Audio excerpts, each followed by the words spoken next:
Saya masuk Islam itu karena boleh dibilang terpaksa. Tujuan saya membaca isi Al-Quran dan hadis, astagfirullahaladzim, adalah memfitnah Islam, memfitnah Rasulullah. Saya gak emosional, maaf.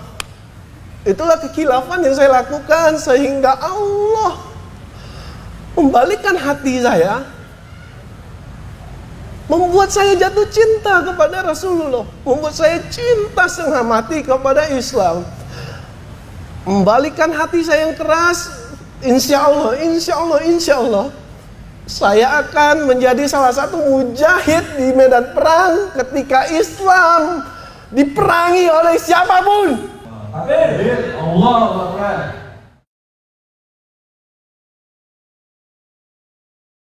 Bismillahirrahmanirrahim. Jika ada kebaikan yang saya ucapkan di sini itu karena semua kehendak Allah. Jika ada kekhilafan yang terucap, berarti itu kehendak Allah memelintir lidah saya. Saya mohon maaf jika ada kekhilafan. Saya sebelumnya kalau saya berdiri di sini pada saat seperti di zaman dulu, waktu saya masih kafir, mungkin antum-antum semua, ukti semua akan membenci saya, mungkin menggebukin saya sekarang juga, karena saya masuk Islam itu karena boleh dibilang terpaksa. Tujuan saya membaca isi Al-Quran dan hadis, astagfirullahaladzim, adalah memfitnah Islam, memfitnah Rasulullah. Saya gak emosional, maaf. Itulah kekhilafan yang saya lakukan sehingga Allah membalikkan hati saya, membuat saya jatuh cinta kepada Rasulullah, membuat saya cinta setengah mati kepada Islam, membalikkan hati saya yang keras. Insya Allah saya akan menjadi salah satu mujahid di medan perang ketika Islam diperangi oleh siapapun. Allah Akbar.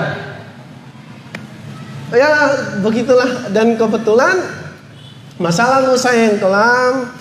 Semoga jika ada polisi di sini nggak nangkep saya ya. Saya mantan pengedar, mantan.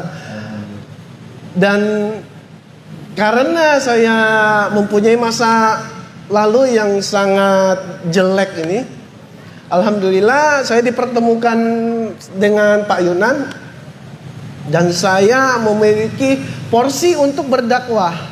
Dalam artian bukan berdakwah ilmu Islam, tapi saya mengajarkan kepada saudara-saudara saya yang menjadi korban berada di lapas. Ini loh, kenapa Anda di lapas? Ini loh, keburukan memakai narkoba, barang jahanam. Itu yang ingin saya sampaikan kepada saudara-saudara saya yang ngalang itu. Masya Allah, dakwah beliau ini lebih fokus di lapas ya, Koh ya. Lebih fokus di lapas ini, menyadarkan bahwa orang-orang yang di lapas itu harus sadar jahatnya narkoba itu ya. Iya, betul sekali. Jahatnya narkoba yang pernah beliau rasakan selama ini. Nah, Koh, tentunya ini nggak hanya asal langsung dakwah ya. Nah, ya, enggak. Ya, titik mula hijrahnya Koh Wendy ini seperti apa sih, Koh?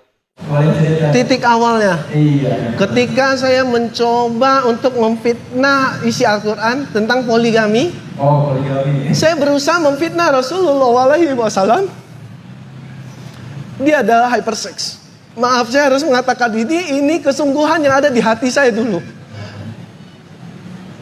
Saya ingin memfitnah Islam. Islam itu keras, mengajarkan perang. Islam itu radikal. Subhanallah. Alhamdulillah, Allah putar balik semuanya dengan isi Al-Quran. Semua jawabannya ada di situ. Islam cinta damai. Islam menggunakan poligami ini untuk memuliakan wanita. Semua itu terbukti dengan ilmu sains. Semua terjawab. Hasil riset abal-abal saya ya, bukan riset yang seperti orang barat ya. Nah, saya riset dengan beberapa media gitu kan. Saya sinkronkan. Masya Allah, 1400 tahun yang lalu siapa yang punya mikroskop? Siapa yang punya teleskop? Siapa yang berani mengatakan bulan pernah terbelah? Hanya di Al-Quran. Hanya di Al-Quran. Dan NASA membuktikan bulan pernah seperti terbelah karena di tengahnya ada garis seperti disambungkan kembali. Benar ya? Benar ya? Ini terbukti oleh NASA. Di Al-Quran mengatakan di dasar lautan terdapat air tawar yang mengalir. Kurang lebih seperti itu. Saya agak lupa seperti apa. Tapi sekali lagi 1400 tahun yang lalu Islam ini terkenal di daerah gurun ya, di daerah Arab bagian timur tengah. Bagaimana caranya Rasulullah mengatakan di dasar lautan itu terdapat air tawar yang mengalir. Bagaimana caranya jika dia di gurun, di pasir yang tandus? Dia bisa mengatakan seperti itu karena atas izin Allah. Dan terbukti sekarang di abad ini terbukti, benar-benar terbukti ada sungai yang mengalir di dasar lautan. Semua yang ada di isi Al-Quran setelah saya teliti, 75% yang saya teliti itu benar apa adanya. 25% sisanya itu masih ambigu. Ambigunya antara benar-benar sudah terjadi dan kita tidak tahu karena kelemahan manusia, atau Allah sedang mempersiapkan untuk masa depan. Tidak mungkin salah, tapi ambigu karena kita belum tahu. Itu saja. Jadi tidak mungkin Islam itu salah. Koh Wendy ya. Nah, beliau saat ini backgroundnya itu berdakwah di lapas-lapas. Nah, kenapa sih beliau ini ingin berdakwah di lapas? Kenapa nggak di luar gitu ya? Kenapa memilih di lapas? Mungkin boleh sharing ya Kang. Kalau di luar ada kegiatannya untuk Islam. Ibaratnya nih, saya itu berusaha memualafkan sebanyak mungkin kafir-kafir yang ada di Indonesia. Tapi dengan catatan saya tidak memaksa mereka yang berdiskusi dengan saya terlebih dahulu. Atau tidak, mereka sudah yakin mau masuk Islam lalu mengkontak mualaf center. Nah, kalau saya memualafkan yang terlihat, kalau yang sebelah saya Pak Yunan, dia memualafkan yang nggak kelihatan seperti jin tadi kayak di awal. Nah, itu dia meruqyah sekaligus di akhir pasti disyahadatkan. Karena jin yang berada di tubuh manusia udah pasti kafir gitu kan. Kalau saya yang kelihatan aja dah belum levelnya gitu kan. Mencari pahala yang mungkin tersisa yang ada di dunia ini yang mungkin belum terjangkau sama ustadz-ustadz yang lain. Istilahnya rempah-rempahannya lah. Kayak jadi security di acara, mensyahadatkan orang. Ya seperti berdakwah untuk para narapidana terutama yang bermasalah di kasus narkoba. Sekarang banyak sekali ya kita bisa lihat ya, mulai dari public figure, para mungkin artis-artis. Iya, banyak sekali itu ya. Dengan narkoba gitu kan ya. Maka dari itu mungkin ya itu kalau ketika orang lain tidak melihat itu mungkin menjadi ladang pahala buat kita ya. Iya, itu kan istilahnya nggak terpikir gitu loh. Terpikir, narkoba ya, itu identik betul. dengan negatif toh. Ya. Jadi saya tambahkan lagi ya sebentar Mas Keri, masalah kenapa kami konsentrasi di lapas. Saya berikan saja gambaran utuhnya bagi saudara-saudara saya di sini. Gimana tuh? Ya, Lapas Gunung Sindur itu sekarang warga binaannya totalnya jumlahnya 1.800 orang. 1.800 orang. 90% dari 1.800 itu agamanya Muslim. Muslim. Beragama Islam. Iya. Artinya tinggal 10% saja yang non-Muslim. Cuma saya kasih gambaran satu saja.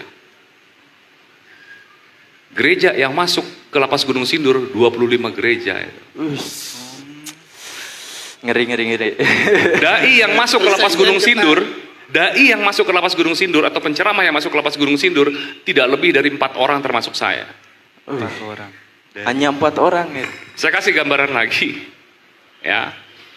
Sekitar kira-kira 3 bulan yang lalu saudara saya Ustadz Ali Mansur kirim sebuah data ke saya itu. Dia habis investigasi mengenai masalah pemurtatan yang ada di lapas Tangerang Baru. Tahu apa yang terjadi? Dalam 1 bulan di lembaga pemasyarakatan, saudara kita yang murtad hanya gara-gara nasi kotak sama ayam itu 30 orang. Setiap bulan. Setiap bulan itu. Ya. Bisa dibayangkan di mana tanggung jawab kita akhirnya kepada mereka. Sangat berat ya. Sedangkan kita secara finansial kita nggak mampu untuk memberikan nasi kotak, nasi ayam satu lapas kayak Satu begitu. lapas itu ya. Makanya yang kemudian saya masuk ke sana adalah untuk memberikan pemahaman bahwa apa yang kamu imani hari ini, Islam itu adalah agama yang benar. Iya, iya. Saya berikan kemudian komparasinya dengan apa? Dengan ilmu perbandingan agama agar mereka juga membuka, melihat, mengetahui dasarnya apa. Jadi mereka pun juga dipersiapkan, saudara-saudara kita dari warga binaan ini, ketika mereka baik di dalam sekarang maupun ketika nanti mereka di luar, mereka bisa untuk berbicara apa itu Islam. Oh, Masya Allah. Apa itu Islam secara hikmah dengan menggunakan akal dan ilmu pengetahuan. Jadi saya siapkan itu. Kita punya modal loh.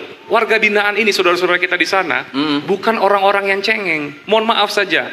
Banyak sekarang orang yang kemudian kalau kita mau berdakwah, milih-milih tempat. Ya. Mohon maaf ya, milih-milih tempat. Itunya seperti apa nggak ngerti. Tapi kalau kita bicara kalau dari mereka sudah biasa kok dengan yang namanya hidup susah di dalam, makan cadong apa segala macam, dan mereka punya keberanian. Oke. Jadi itu saya tambahkan seperti itu.